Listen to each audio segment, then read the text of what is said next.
청취자 여러분, 오늘 아침 출근길 풍경 한번 떠올려 보시겠어요? 막 꽉 막힌 도로 위에서 운전대를 잡거나 아니면 붐비는 지하철에 서서 당장 20분 뒤에 있을 팀 회의를 머릿속으로 시뮬레이션하고 계셨을 텐데요. 네, 아주 정신없는 시간이죠. 그렇죠. 그런데 딱 바로 그 순간 갑자기 배가 훅 꺼지는 듯한 서늘한 느낌, 받아보신 적 있나요? 아, 뭔가 잊어버렸을 때 그 느낌이요? 네네, 맞아요. 아, 맞다. 엄마 오늘 아침에 혈압약 드셨나?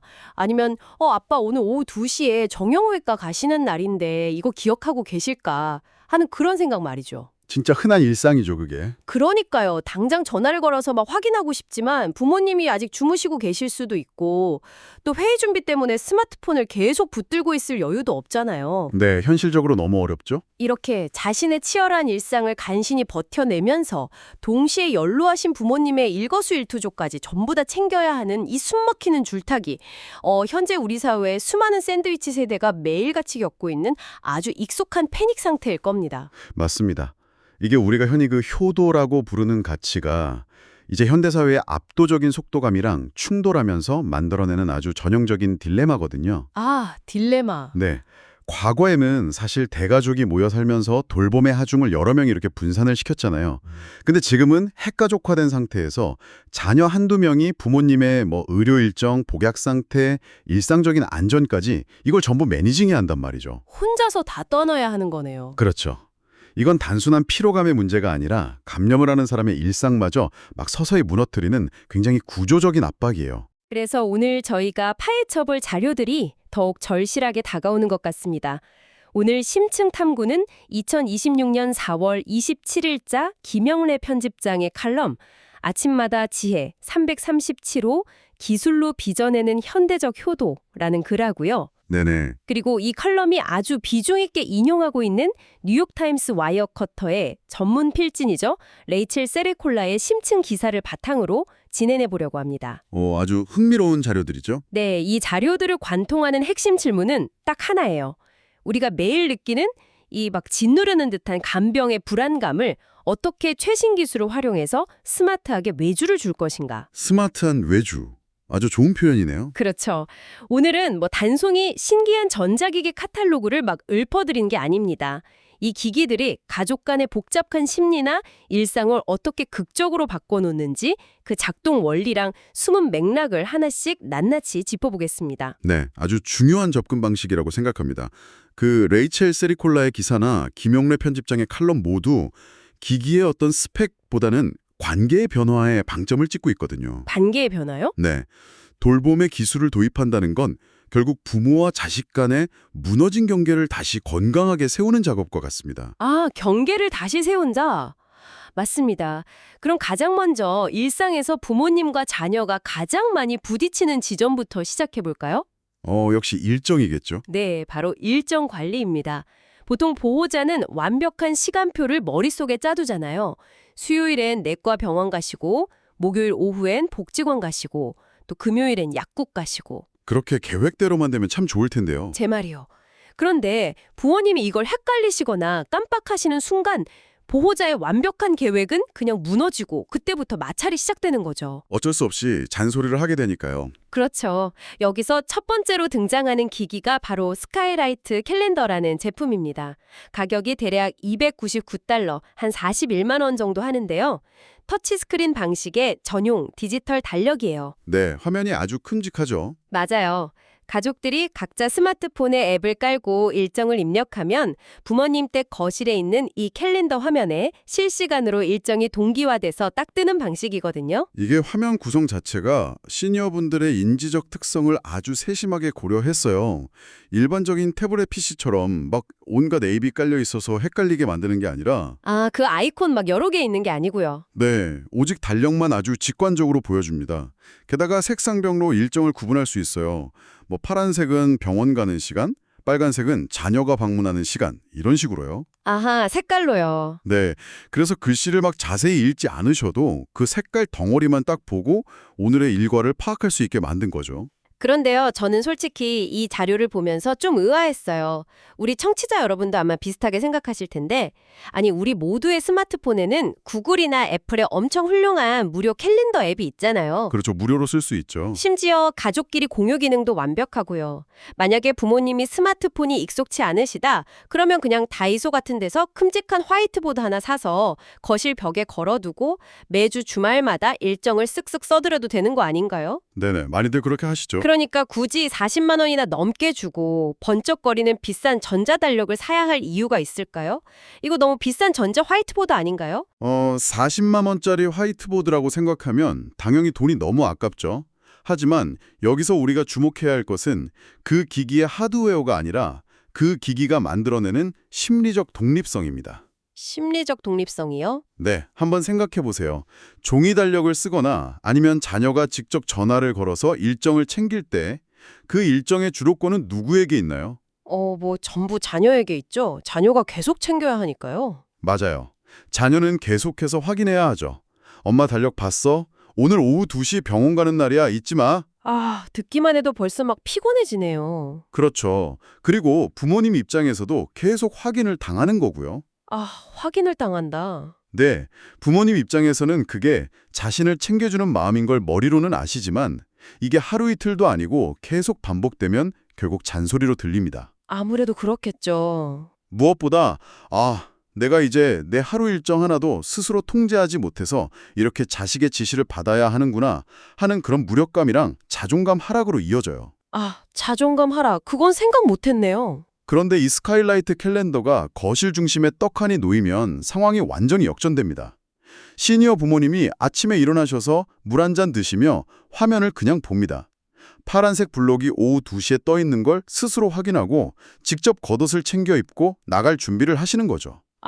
그러니까 자녀의 잔소리가 끼어들 틈 자체를 원천 봉쇄하는 거군요. 정확합니다. 핵심은 일정을 단순히 보여준다는 기능을 넘어서 부모님에게 하루 일과를 스스로 통제할 수 있는 일상의 주도권을 돌려드린다는 데 있습니다. 야, 일상의 주도권. 땡 비용과 감정 소모를 줄여준다는 측면에서 접근하면 이 $299는 단순한 전자기기 값이 아니라 가정의 평화를 위한 인프라 투자 비용이 되는 거군요. 네, 바로 그겁니다. 일상의 주도권을 찾아준다는 통찰. 이거 정말 흥미롭습니다. 자, 그런데 이렇게 일정을 시각화해서 주도권을 넘겨주는 건 부모님이 아직 활발히 움직이시고 또 인지 능력이 비교적 괜찮으실 때 혹은 가까이 살 때의 이야기일 수 있잖아요. 그렇죠. 조건이 좀 맞아야죠. 하지만 현실을 한번 볼까요? 현대사회에서는 취업이나 결혼 문제로 부모님과 멀리 떨어져 사는 경우가 사실 태반입니다. 왕복 막 서너 시간이 걸리는 다른 도시에 계신 부모님의 상태를 저 달력 하나만으로는 도저히 확인할 길이 없잖아요. 달력은 말 그대로 일정만 보여주니까요. 네, 물리적인 거리라는 이 거대한 장벽 앞에서는 보호자들의 어떤 죄책감이나 불안감이 극대화될 수밖에 없습니다. 거리의 장벽은 돌봄에 있어서 진짜 가장 치명적인 변수죠. 직접 눈으로 볼 수 없으니까 아주 작은 이상 징후도 놓치기 쉽고요. 그래서 기사에 등장하는 두 번째 솔루션이 시선을 확 끕니다. 바로 주빌리 TV라는 통합 통신 시스템인데요. 하드웨어 비용이 약 $199고 여기에 매달 구독료를 내는 방식이에요. 네, 셋톱박스 같은 거죠. 네네. 이 기기의 작동 방식이 굉장히 재밌습니다. 주빌리 TV 메인 기기를 부모님 댁에 케이블 셋톱박스랑 TV 사이에 딱 연결해둡니다. 그러면 자녀가 멀리서 자기 스마트폰 앱을 통해 부모님 댁에 TV 전원을 켜고 끄거나 채널을 원격으로 돌릴 수 있어요. 원격 제어가 되는 거네요. 드라마를 보고 계실 때 TV 화면 하단에 큼지막한 글씨로 아빠, 식사하셨어요? 하고 문자 메시지 띠를 띄울 수 있다는 거예요. 뉴스 자막 지나가듯이요? 맞아요. 그리고 내장 카메라가 달린 전용 음성인식 리모컨을 통해서 TV 화면 전체를 그냥 화상통화 화면으로 짠! 하고 전환할 수도 있고요. 사실 기능 자체만 딱 떼어놓고 보면 스마트폰이나 태블릿 PC로도 다 되는 기능들 아닙니까?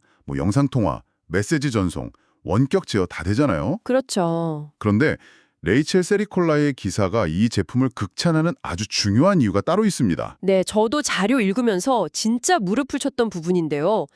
보통 시니어분들을 위한 통신기기라고 하면 막 화면 큰 최신 스마트폰 사드리고 며칠 내내 이거 누르시면 카톡이고요. 이건 영상통화요 하고 새로 교육을 엄청 시켜야 하잖아요. 네, 엄청 스트레스 받아 하시죠. 근데 돌아서만 또 잊어부리셔서 결국 그냥 일반 통화만 겨우 하시는 분들이 참 많습니다. 그런데 이 주빌리 TV는 부모님들에게 세상에서 가장 친숙하고 만만한 하루에도 막 몇 시간씩 쳐다보고 계시는 가전제품인 TV를 플랫폼으로 썼어요. TV를 플랫폼으로. 네, 첨단 소통 기기를 가장 익숙한 가전제품의 껍데기 안에 싹 숨겨서 거실 한가운데 들여놓은 거죠. 그러니까 마치 최첨단 트로이의 목마처럼 말입니다. 와, 트로이의 목마. 아주 찰떡 같은 표현이네요. 기술 수용도가 낮은 시니어분들에게 그 익숙함이라는 강력한 무기를 활용해서 거부감 없이 기술을 일상에 딱 침투시킨 거잖아요. 맞아요. 익숙함의 무기죠. 그런데 이 주빌리 TV의 원리를 조금만 더 깊이 파고 들어가 보면요. 이게 단순히 얼굴 보고 영상 통화하자는 그런 귀여운 수준의 기기가 아니라는 걸 알게 됩니다. 더 깊은 의미가 있나요? 청취자 여러분, 멀리 떨어져 사는 부모님을 둔 자녀들이 겪는 가장 끔찍한 공포가 뭘까요? 며칠씩 연락이 딱 안 될 때 머릿속을 스치는 단어, 바로 고독사나 응급상황에서의 고립입니다. 아, 맞아요. 뉴스에서나 보던 일이 진짜 내 가족에게 일어날지도 모른다는 그 서늘한 공포가 있죠. 주빌리 TV는 바로 그 지점을 방어합니다. 부모님이 아침 8시에 일어나셔서 뉴스를 켜고 점심에 드라마 재방송을 보고 저녁에 트로트 예능을 켜는 그 일상적인 TV 시청 패턴 자체가 자녀에게는 실시간 생존 신호, 즉 하트비트로 전송되는 겁니다. 아, 생존 신호요? 네, 자녀의 앱에 현재 TV 시청 중이라는 알림이 뜬다는 건 부모님이 무사히 일어나셔서 일상을 보내고 계시다는 가장 확실한 증거거든요. 안심이 되겠네요, 진짜로. 그렇죠. 만약에 평소라면 TV가 켜져 있어야 할 시간에 이틀째 TV가 꺼져 있거나 아까 말씀하신 그 화면에 띄운 팝업 메시지에 아무런 리모컨 반응이 없다면 그럼 바로 이상함을 눈치채겠네요. 네, 자녀는 즉시 이웃이나 119에 연락해서 조치를 취할 수 있습니다. 즉, 이 친숙한 기기는 핵가족화 시대의 가장 큰 위협으로부터 부모님을 지켜내는 아주 든든한 최전선의 방어선이자 심리적 안전망인 셈이죠. 매일 그냥 TV 채널을 돌리는 그 평범한 행위가 자녀에게는 안심하라는 신호가 된다는 게 정말 경이롭습니다. 일정 주도권도 찾아드렸고 물리적 거리로 인한 단절도 이 TV를 통해 해결을 했어요. 네, 아주 체계적으로 접근하고 있네요. 자, 그럼 이제 시니어 돌봄의 현장에서 생명과 가장 직결되는 절대로 타협할 수 없는 가장 위험한 구적으로 한번 들어가 보겠습니다. 바로 만성질환의 투약 관리입니다. 이 부분이야말로 사실상 돌봄의 핵심이자 보호자들의 피를 가장 말리는 영역이죠. 네, 고혈압, 당뇨, 고지혈증, 관절염, 시니어분들이 드시는 약의 종류는 어마어마하잖아요. 한 움큼씩 드시니까요. 맞아요. 어떤 건 식전에 먹어야 하고 어떤 건 식후에 먹어야 하고 심지어 화요일과 목요일에만 먹어야 하는 약도 따로 있어요. 여기서 세 번째 기기가 등장하는데요. 이름도 참 거창한 히어로라는 자동 알약 디스펜서입니다. 네, 커피 머신처럼 생겼죠. 네, 약간 작은 커피 머신처럼 생겼는데 이게 매달 $45, 우리 돈으로 약 62,000원 정도의 구독료를 내야 합니다. 작동 원리는 이래요. 기기 안에 여러 종류의 약을 통째로 확 쏟아 넣으면 기계가 알아서 세팅된 시간에 정확한 종류와 개수의 약을 툭 내어줍니다. 알아서 분류를 해주는 거군요. 네, 알람 소리랑 함께 빛이 깜빡이면 부모님은 그냥 버튼 하나만 딱 누르면 끝이죠. 그런데 만약 정해진 시간이 지났는데도 약을 꺼내 드시지 않았다.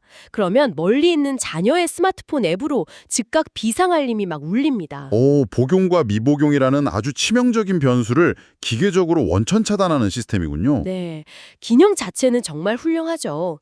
그런데 우리 청취자 여러분도 지금 당장 머릿속으로 계산기가 막 돌아가실 텐데요. 가격이 좀 있죠. 매월 6만 원이 넘는 돈이면 1년에 무려 70만 원 이상입니다. 이거를 계속 구독해야 할까요? 솔직히 다이소나 약국에 가면 월화 수목금토일 그리고 아침 점심 저녁으로 칸이 한 21개로 나뉘어 있는 커다란 플라스틱 약통 있잖아요. 그거 단돈 3,000원이면 살 수 있거든요. 네, 집집마다 하나씩은 다 있죠. 그렇죠. 일요일 저녁에 자녀가 부모님 댁에 들러서 일주일치 약을 정성껏 칸칸이 나눠 담아두고 오는 방식. 우리가 수십 년간 해오던 이 저렴하고 직관적인 방식으로도 그냥 충분하지 않을까요?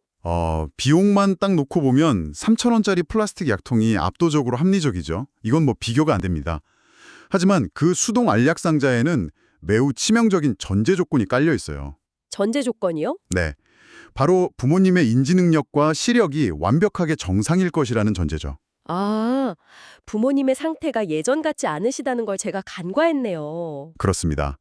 시니어분들은 관절염 때문에 그 뻑뻑한 플라스틱 뚜껑을 열은 것조차 힘겨워하시는 경우가 진짜 많아요. 아, 손가락 관절염. 네.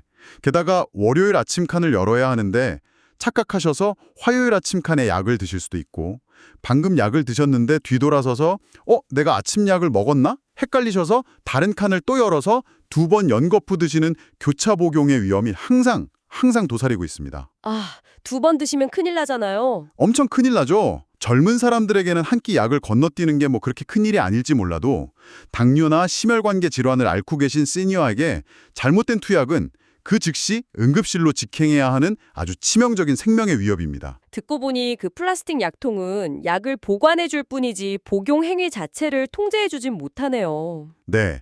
그리고 이제 보호자인 자녀의 입장에서 그 $45의 가치를 한번 다시 생각해 보죠. 일요일에 일주일치 약을 칸칸이 나눠 담아두고 자기 집으로 돌아온 자녀는 월요일 아침 출근길부터 금요일 저녁 퇴근길까지 무슨 생각을 할까요? 아까 제가 오프닝에서 말씀드렸던 바로 그 패닉 상태에 매일 빠져 있겠죠. 엄마가 오늘치 약을 제대로 챙겨두셨을까? 혹시 어제 저녁 약이랑 또 헷갈리신 건 아닐까 하면서요. 맞습니다. 중요한 팀 회의를 하다가도 고속도로에서 운전을 하다가도 불쑥불쑥 그 끔찍한 불안감이 막 덮칩니다. 이 히어로가 요구하는 월 $45는 단순히 기계가 약을 분류해주는 대여료가 아니에요. 그럼요. 그건 자녀가 매일매일 겪어야 하는 그 지독한 긴장감과 불안감을 통째로 기계에게 넘기는 비용, 바로 안심비용인 겁니다. 안심비요? 네. 아침 8시 30분에 내 스마트폰으로 어머니가 정상적으로 투약을 완료하셨습니다라는 알림이 데이터로 딱 찍히는 순간 자녀는 비로소 온전하게 자신의 일과와 커리어에 집중할 수 있게 되는 거죠. 이 심리적 구원의 대가라고 생각하면 $45는 결코 비싼 게 아닙니다. 안심비용. 이거 정말 핵심을 찌르는 단어네요. 우리는 자꾸 기술의 가치를 무슨 제조 원가나 3,000원짜리 플라스틱 통이랑 비교하려고 했는데 이 기술이 보호자의 멘탈을 지켜주는 심리적 방어막이라고 생각하면 관점이 정말 완전히 달라집니다. 맞습니다. 시각의 전환이 필요하죠. 자, 지금까지 스카이라이트 캘린더, 주빌리 TV, 자동 투약기 히로로까지 민간 기업들의 훌륭한 기술들을 하나하나 뜯어봤습니다.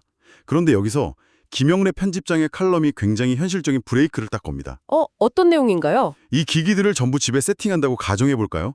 초기 기기 구입비만 벌써 수십만 원에 매달 나가는 구독료까지 합치면 그 경제적 부담이 절대 만만치 않잖아요. 그렇죠. 한 달에 나가는 돈이 꽤 되죠. 게다가 초고속 인터넷이나 와이파이 환경이 제대로 갖춰지지 않은 곳에 사시는 시니어분들도 사실 여전히 많고요. 기술이 아무리 좋아도 결국 돈과 인프라의 장벽에 부딪히게 되는 것 아닐까요? 그래서 이 심층 탐구의 마지막 퍼즐이 바로 공적 자원입니다. 칼럼에서도 그 부분을 아주 강력하게 지적하고 있죠. 아, 국가의 지원 같은 거요? 네, 민간 기술이 아무리 혁신적이라 해도 그 한계를 개인과 가족의 지갑만으로 감당하게 내버려둬서는 절대 안 된다는 겁니다. 우리 사회가 이미 촘촘하게 구축해놓은 든든한 국가 인프라와 이 기술들이 결합할 때 비로소 현대적 의미의 돌봄이 완성됩니다. 그렇다면 실제로 우리가 도움을 청할 수 있는 공적 자원에는 어떤 것들이 있을까요? 청취자 여러분, 당장 메모해 두셔야 할 것 같은데요? 가장 먼저 머릿속에 딱 각인해야 할 번호는 1577-1000, 바로 국민건강보험공단입니다. 1577-1000이요? 네. 여기서 주관하는 장기요양보험 제도는 시니어 돌봄에 들어가는 막대한 경제적, 신체적 하중을 국가가 함께 나누어지는 가장 중요한 척추 역할을 합니다. 아, 척추 역할이요? 그러니까 모든 것을 자녀가 다 감당하려 하지 말고요. 우선 부모님의 상태가 장기요양 등급을 받을 수 있는지 평가를 신청하셔야 해요. 그리고 이를 통해서 방문요양이나 복지연구 지원 같은 국가의 보조를 아주 적극적으로 끌어와야 합니다. 국민건강보험공단 1577-1000 이건 꼭 잊지 말아야겠네요. 그리고 칼럼에 보면 보건복지부의 복지로 시스템도 언급되어 있잖아요. 국번 없이 129번으로 통화할 수 있는 곳이요. 맞습니다. 129 콜센터나 복지로 웹사이트를 활용하시면 단순히 금전적 지원을 넘어서 우리 부모님이 거주하시는 그 지역 동네에 딱 맞춰진 맞춤형 복지 서비스를 찾아낼 수 있습니다. 동네 맞춤형이요? 네. 그리고 아까 우려하셨던 디지털 소외 문제요. 요즘 지역의 노인복지관이나 주민센터에서는 시니어분들을 대상으로 한 스마트폰 활용법이나 키오스크 교육 같은 디지털 리터러시 프로그램들을 아주 활발하게 운영하고 있어요. 아, 동네 주민센터에서요? 네네. 부모님이 이런 교육 프로그램에 등록하고 참여하실 수 있도록 안내해드리는 것. 이건 역시 현대의 보호자가 해야 할 아주 현명하고 중요한 역할 중 하나입니다. 지금까지의 이야기를 쭉 한번 종합해 보겠습니다. 기계를 사고, 구독료를 내고, 건강보험공단에 전화를 걸고, 복지관에 교육을 신청하는 이 모든 일련의 복잡한 과정들. 도대체 우리는 왜 이렇게까지 해야 하는 걸까요? 근본적인 질문이네요. 네, 결국 이 정보들을 실생활에 적용해서 우리가 최종적으로 도달해야 하는 지향점은 어디에 있는 겁니까? 김영래 편집장의 칼럼은 이를 지용이라는 좀 멋진 단어로 압축을 합니다. 지혜와 용기죠. 디지털 기술을 다루는 지혜, 그리고 낡은 방식을 과감히 버릴 줄 아는 용기를 발휘해야 할 때라는 겁니다. 지혜와 용기요. 네, 청취자 여러분, 오늘 우리가 살펴본 이 모든 기술과 시스템의 핵심은 결코 기계가 인간의 돌봄을 차갑게 완벽히 대체한다. 이게 아닙니다. 아, 차가운 대체가 아니다. 우리가 기계와 공적 시스템에게 외주를 주는 건 일정 확인, 약 복용 체크, 생사 확인처럼 매일매일 사람 피를 말리게 하는 기계적인 관리 업무들입니다. 그러니까 귀찮고 감정 소모가 심한 매니징 업무는 철저하게 그냥 기계한테 외주를 줘버려라. 그렇습니다. 그 건조한 관리 업무들을 똑똑한 기기들에게 다 넘겨주고 나면 보호자에게는 과연 무엇이 남을까요? 바로 잃어버렸던 물리적인 여유 시간과 심리적인 안정입니다. 아, 여유와 안정이요? 네. 그리고 우리는 그 확보된 여유를 가지고 부모님과 진짜 정서적인 교감을 나누는데 전력을 다할 수 있게 됩니다. 정서적 교감이요? 매일 전화를 걸어서 엄마 약 먹었어? 병원은 제때 갔어? 라고 막 짜증 섞인 닥달을 하는 대신에 엄마, 오늘 쥐벨리 TV로 얼굴 보니까 낯빛이 참 밝네? 이번 주말에 손주들 데리고 갈 테니까 뭐 드시고 싶은 거 있어? 라는 진짜 가족의 대화를 나눌 수 있게 되는 거죠. 와, 진짜 가족의 대화. 체계적인 디지털 관리는 자녀를 간병의 번아웃에서 구출해내고 부모님에게는 독립적인 주체로서 품격 있는 노후를 보장해주는 사실상 유일한 생존 전략입니다. 와, 기계에게 일을 시키는 진짜 궁극적인 이유가 역설적이게도 가장 인간적인 부모님과의 따뜻한 대화 시간을 벌기 위해서라니. 이건 정말 통찰력이 빛나는 대목이네요. 네, 기술의 진정한 존재 이유죠. 오늘의 내용을 깔끔하게 한번 정리해 보겠습니다. 스카이라이트 캘린더를 통해서 부모님께 메일의 주도권을 되찾아드리고 또 가장 친숙한 가전인 TV를 훌륭한 생존 안전망으로 탈바꿈시킨 주빌리 TV로 거리를 좁힙니다. 네, 아주 좋죠. 그리고 생명을 지키고 보호자의 안심을 구독하게 해주는 자동 투약기 히어로를 활용하죠. 여기에 1577-1000이나 129 같은 국가의 공적 자원을 아주 영리하게 결합하는 것. 이것이 바로 우리가 팩트에 기반해 설계해야 할 현대적 효도의 완벽한 청사진이었습니다. 복잡한 정보들을 아주 명쾌하게 꿰어주셨네요. 결국 기술을 얼마나 영리하게 활용하느냐가 샌드위치 세대 자신의 삶을 지키면서 동시에 건강한 가족 공동체를 유지하는 열쇠가 될 겁니다. 청취자 여러분, 당장 내일 아침에도 부모님의 약 복용 시간과 일정표를 막 머릿속으로 계산하시면서 스트레스를 받을 준비를 하고 계신가요? 아마 다들 그러실 텐데요. 네, 오늘부터는 부모님의 일상을 막 통제하고 지시하는 그 피곤한 매니저의 완장은 이제 디지털 기기들과 공공 시스템에게 조금 넘겨주시죠. 그리고 여러분은 그저 온전하고 다정한 가족, 그리고 사랑하는 자녀의 자리로 다시 돌아가 보는 것은 어떨까요? 그게 진짜 효도죠. 어쩌면 그것이 부모님이 우리에게 진정으로 바라는 돌봄의 진짜 모습일지도 모릅니다. 그런데 이 지점에서 저는 자료들을 보며 마지막으로 한 가지 지울 수 없는 묵직한 호기심이 생겼습니다. 오, 어떤 호기심인가요? 디지털 기술이 우리가 매일 짊어져야 할 물리적이고 막 행정적인 돌봄의 영역을 이렇게나 완벽하고 효율적으로 대신해 줄 수 있다면 말이죠. 머지않은 미래에 인공지능과 돌봄 로봇이 지금보다 훨씬 아주 고도로 발달하게 되면 과연 어떤 일이 벌어질까요? 아, 돌봄 로봇의 시대요? 네, 우리는 기계가 벌어다 준 그 소중한 시간으로 부모님과 더 깊은 정서적 교감을 나누는 데 집중하게 될까요? 아니면 사람과 대화하는 건 감정 소모가 심하고 귀찮다는 이유로 그 정서적 교감과 따뜻한 대화마저도 결국엔 한없이 다정하고 똑똑한 AI 로봇에게 통째로 외주를 줘버리게 될까요? 으야, 이거 정말 무서우면서도 예리한 질문이네요. 효율적인 기술적 관리와 가족으로서의 차가운 방관 사이.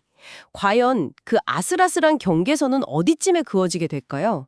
아침 출근길 꽉 막히는 도로 위 샌드위치 세대인 우리가 앞으로 풀어야 할 고민은 어쩌면 이제 막 완전히 새로운 차원으로 접어들고 있는지도 모르겠습니다. 우리 모두가 한 번쯤 깊게 생각해봐야 할 문제네요. 네, 오늘 저희가 나눈 이 긴밀한 대화와 질문들이 여러분의 복잡한 일상에 작은 지혜의 불씨가 되었기를 바랍니다. 오늘 준비한 분석은 여기서 모두 마치겠습니다. 청취자 여러분, 감사합니다.